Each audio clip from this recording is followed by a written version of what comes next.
Hey friends, welcome back to the Guitar Max channel, and I have canceled or postponed my usual content to bring you guys a breaking story. Now this has to do with Dean Guitars, and over the past few years, Dean Guitars has been in a lot of legal trouble, and not just one thing, but the Dimebag Estate lawsuit, and then the various Gibson lawsuits, and now there's an entire new problem, something that's been kind of brewing for a long time, which has finally come to a head, and that's the thing I want to tell you about today. Now, before we get into this, I want to give a big shout out to Guitar World because they are the ones that have really done the actual journalism on this. I am just basically reporting their findings to my audience, but Guitar World magazine, and in particular the writer Matt Parker, he's the guy that has really done the actual homework on this. So I want to give them a big shout out. So I've got the article up here on Guitar World, and of course I'm going to have a link for the original article down in the video description below. And yeah, we'll get into this here. Fair warning, it's fairly long and complicated, but I'm going to go over all the details with you guys. At first glance, the company seems to be in debt for about $10 million, and they have not been paying those debts. That's the big problem. And what does that mean for the company? It could mean very big problems and a lot of serious stuff. Now, real quick, guys, as always, if you enjoy videos like this, checking out cool new guitars, and also staying up on all the latest news in the guitar universe, and you have not already subscribed, please consider subscribing right now. Okay, let's go over here to the Guitar World website. Take a look at this. Here's the headline: "The fate of Dean Guitars hangs in the balance as Armadillo faces demands to surrender all equipment and inventory inside the Succession-esque drama determining the future of the U.S. guitar brand." Again, by Matt Parker, we go in depth on the guitar firm's most serious legal wrangle yet, as two separate lawsuits allege Armadillo is liable for nearly $10 million in debt. It goes on here. "The future of Dean Guitars' producer, Armadillo Distribution Enterprises Incorporated, has never been more in question, as court documents filed by its lenders reveal the guitar maker and distributor is being pursued for debts of approximately $10 million United States dollars. Now, of course, Armadillo refutes the claims and says it will, quote, be vigorously defending these suits. However, if the court finds in favor of Armadillo's lenders, it is hard to see how the firm will be able to continue as the producer of Dean Guitars. Documents filed by Armadillo lender Valley National Bank show that the bank is attempting to foreclose on Armadillo's debt and has demanded the firm turn over its business assets, including the surrender of, quote, all equipment and all inventory. All complaint documents mentioned are available to view publicly on Hillsborough County Clerk website, see below. Guitar World has spent time reviewing the documents in an effort to understand the picture facing the guitar maker and what it might mean for the future of Dean. Tangled web. The story involves a complex network of companies and corporate structures that revolves around the Rubinson family, namely Pamela Karras Rubinson, widow of former Dean CEO Elliot Rubinson, who passed away in 2017, and their son, Evan Rubinson. You might be familiar with their names already. The pair have already exchanged numerous allegations in court, with the arguments entering the public domain following Evan's termination as Armadillo CEO in June 2022. To explain the extent of the issues facing Armadillo requires an understanding of the firms involved in their relationship to Dean and Armadillo. We're here for the guitars rather than the drama, so we will do our best to keep this brief, but nothing about this is simple. Now there's a picture of the former CEO, Elliot Rubinson, who died in 2017. He was really kind of one of the main characters over the past 20 or so years, like from that 2005 to 2015 period. And the article goes on here to explain the company structure and everything. It says, wait, Dean's not a company? Armadillo is often described as Dean's parent company, but this is not correct. The firm is owned by the Elliot P. Rubinson Trust, with Pamela as the trustee. Pamela is his widow. Meaning that Rubinson's widow currently has complete control of Armadillo. Dean Guitars is actually not a company, but a trademark owned by Concordia Investment Partners, LLC, as are acoustic guitar brand Luna and D-Drum Percussion. This second firm, Concordia Investment Partners, is owned and controlled in a 50-50 split between Pamela and Evan, so between Elliot's widow and his son. Concordia licenses its guitar brands and designs to Armadillo, which produces and distributes the instruments themselves. On January 18th, Evan, in his role as Concordia owner, filed a lawsuit against Armadillo in an attempt to establish that Armadillo had neglected to pay the agreed royalties to Concordia for use of the Dean, Luna, and D-drum trademarks. This left Pamela in a somewhat bizarre position of having a company she half controls, Concordia, sue a company she fully controls, Armadillo. All of which brings us back to the Armadillo debt. Now we have a wonderful picture of Kerry King from Slayer with his Dean signature there. So now we're getting into the debt, right? So it says the first loan, Armadillo's $4.5 million.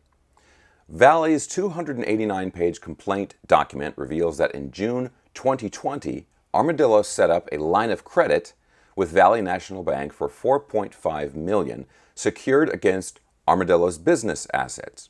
Things like its inventory, equipment, contract rights, and essentially anything else of value owned under the company name. Concordia was used as a guarantor for the loan, meaning that its own assets, including the Dean brand name and trademark, also become security on the loan. The resulting agreement meant that if Armadillo stopped repaying the debt, then both its own assets and Concordia's would be on the line. That debt appears to have been regularly paid and reduced until the 10th of December 2022, at which Valley alleges Armadillo began missing payments. So the end of last year, basically. Okay, so soon after December 20th, 2022, Valley began foreclosure proceedings against Armadillo and Concordia, demanding repayment of the full outstanding debt of $4,130,669.07 plus accrued interest, charges, and legal costs. In its filing, Valley National Bank estimates Armadillo's assets to be worth in the region of $4.8 million, but to repay that much debt all at once would likely require the sale of many essential assets. In the documents, the lender alleges Armadillo is now refusing to surrender the assets, noting that they are being wrongfully detained, the assets are being wrongfully detained, and continue to be used in the ordinary course of their business operations. In other words, Armadillo seems to have attempted to carry on as normal. This on its own would represent a substantial threat to Armadillo's operations. However, the firm is also being pursued for the repayment of a second, even larger loan. The second loan, EPR Investments, $6.2 million. Valley National Bank's filing also reveals that in June 2020, the same period it extended Armadillo's line of credit, Valley also granted a mortgage loan of $6.2 million to another firm controlled by Pamela Karras Rubinson, EPR Investments. This third company was set up by Elliot and Pamela Rubinson and is now controlled by Pamela. As of 2004, its purpose has been to act as a separate entity through which to purchase and own the property for Armadillo's headquarters and warehouse in the Tampa West Industrial Park in Tampa, Florida. As with most mortgage agreements, the property itself was used as security on the loan. In 2020, a remortgaging agreement with Valley secured a $6.2 million loan to EPR, and Armadillo and Concordia were both used as guarantors for that agreement. The filing shows both mother and son signing off on the arrangement.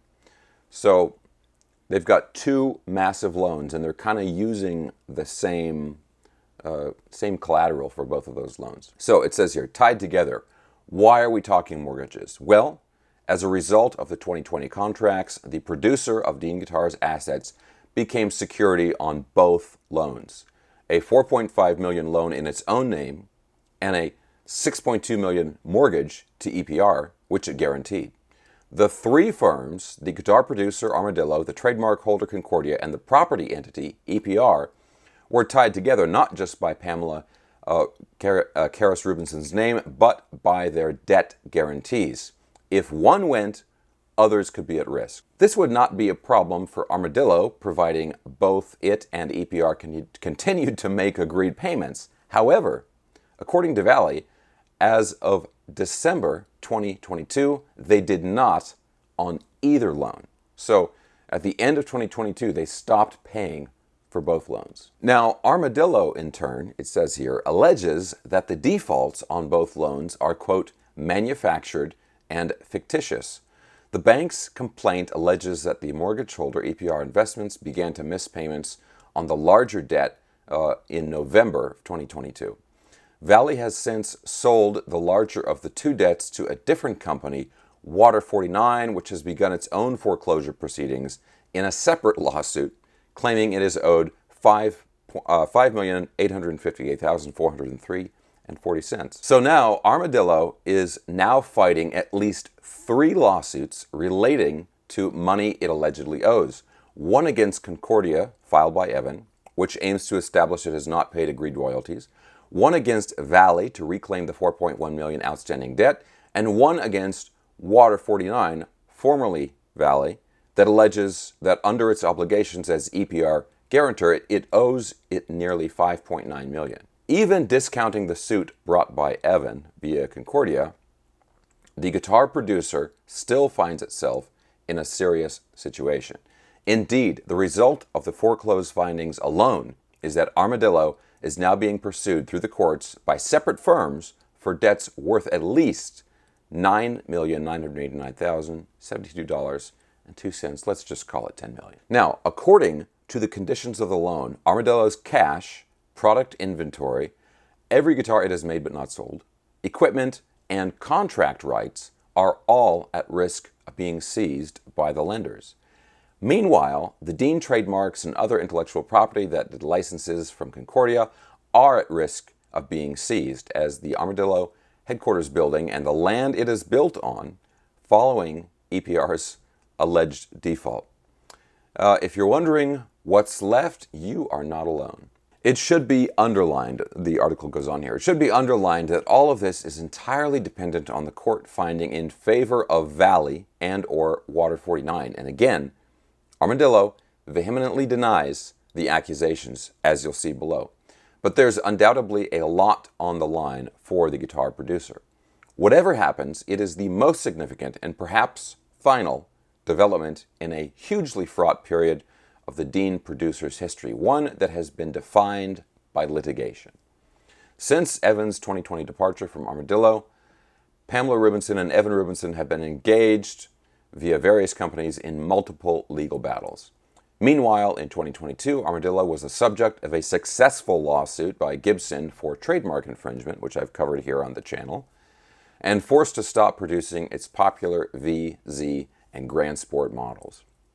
In addition, a suit from Dimebag Estate prevented the production of further signature guitars, while star endorsee Dave Mustaine parted ways for Gibson in early 2021, all of which has left the Dean lineup severely depleted. So, what does Armadillo have to say in all of this? Guitar World put the findings and allegations laid out in Valley National Bank's foreclosure findings to Armadillo, and the guitar producer responded in alleging the bank itself was at fault. These lawsuits are frivolous, a representative told Guitar World in a statement supplied via the firm's attorney. There is a reason there has been no progress on the case since Valley National Bank filed suit nearly 1 year ago. The suit was filed in response and retaliation for us confronting the bank about its highly improper business and banking practices. Concerned about its own liability, the bank manufactured fictitious defaults under the loan documents and sold a real estate loan to Water 49 because it was concerned about our counterclaim for substantial damages.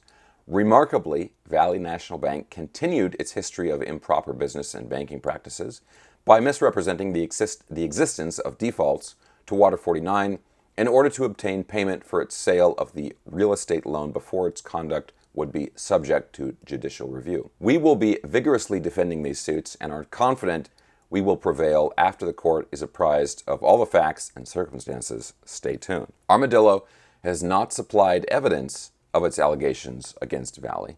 In addition, Valley's attorneys were, in turn, contacted to offer comment, but have not yet responded. At the end here, what does Evan Rubinson have to say? Guitar World also approached Evan Rubinson for comment, given his role as CEO at the firm during the time of the debt agreements, during the time the debt agreements were made in his present co-ownership of Concordia. The former CEO insists he has had no contact with the firm outside of legal documents since his departure, but remains optimistic that the Dean brand will outlast the litigation.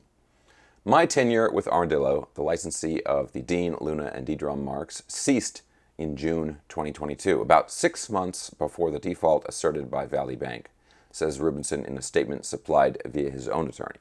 As a result, I was not involved in and have no information about the events that led to Valley's lawsuit against Armadillo or APR Investments. Despite Armadillo's lawsuit, I strongly believe Dean Guitars, Luna Guitars, and D-Drum, as well as their owner Concordia Investment Partners, have a very bright future ahead. These brands will continue to serve as pillars of the musical instrument community for years to come, as they have for the past 30 years under the leadership of Elliot Rubinson and his family. Ultimately, at the heart of these many arguments are guitar industry workers and, in Dean, a historic brand. Let's hope that both can prosper down the line. Well, those are some nice comments by Evan at the end there, but everyone seems to be talking through their lawyers and so forth, so I don't know how seriously we can take all of these statements. Okay, guys, so that is the article, and it's, man, I mean, talk about a crazy and bad situation to be in. And yeah, at the end of the article there, the author really brought up a great point, which is easy to forget about in times like this. You know, these companies employ people, right? And not just people that, you know, have their own lives and the lives of their families to support, but these are people that are passionate about guitar making. And I wish that they could just carry on with their work and be successful in their own lives without having to worry about, you know, whether or not the company around them is crumbling. Certainly a very stressful situation for most people to be in. Now, there's two other important things here that I want to mention. One is, again, a big shout out to Guitar World and Matt Parker for writing up this very complicated and important article. And number two is, I am not a legal expert, I'm just kind of reporting what Guitar World is finding here. But I do know a legal expert, and I want to encourage you guys to go over to the Blues Lawyer Confessional YouTube channel.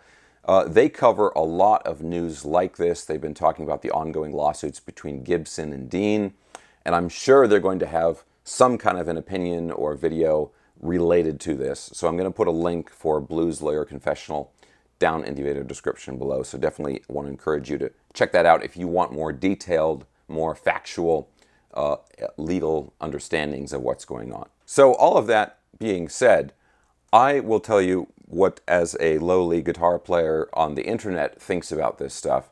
I think, I mean, we have been seeing the writing on the wall for the Dean Guitars brand for many years now. And this is just one more problem that they're facing.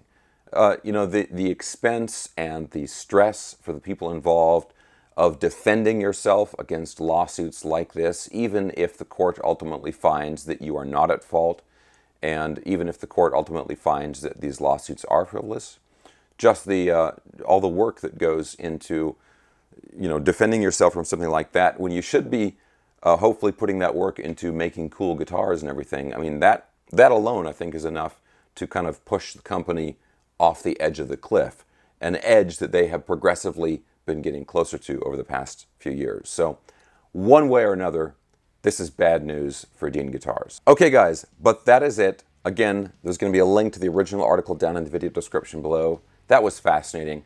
I hope you guys enjoyed this video. If you did, please give me a thumbs up, subscribe if you haven't already, and I will talk to you very soon.